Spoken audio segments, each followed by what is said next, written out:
Mana bu jangda Islom Maxachevning IQ darajasini va jang uchun qurilgan plan qay darajada muhimligini bilib olamiz. UFC'ning yengil vazn toifasidagi hukmron chempion Islom Maxachev aynan shu usulda Aleksandr Volkanovskiga qarshi revansh jangida foydalandi.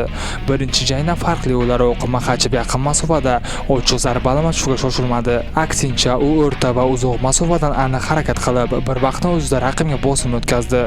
E'tibor bersangiz, asosiy qoidalardan biri pastki qism, ya'ni oyoq va korpusga zarba beryapti. Bu yerdagi maqsad raqibni asta-sekin o'rgatish. Ya'ni bir necha marta pastki qismga zarba berib, raqibni o'ylovini keyingi zarba ham aynan shu joyga keladi deb o'ylashga moslashtirish. Mana bunga yaqqol misol. Maxachev yana bitta zarba berdi. Volkanovski biroz egilib, o'ng bilagini oldinga chiqardi. U zarba korpusga keladi deb o'ylagandi. Bu safar zarba boshga yo'naltirildi. Volkanovski birinchi zarbani qabul qilib, oyoqqa qo'yishga muvaffaq bo'ldi. Maxachev esa reja to'g'ri ishlayotganini angladi. Yana biroz vaqt korpusga ishlab, raqibning diqqatini yana pastga jalb qildi va keyin o'zini o'sha ayyor kombinatsiyasini takrorladi. Avval raqibni pastga qaratish, keyin esa kutilmagan joyga zarba berish.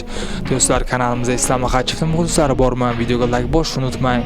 Aytgancha, Islom Maxachev 16 avgust kuni Ian Garriga qarshi jang qiladi. Ushbu jangni jonli efirda ko'rish uchun bizni Telegram kanalimizga obuna bo'lib qo'ying. Manzil profil shapkasida. Hammaga omad.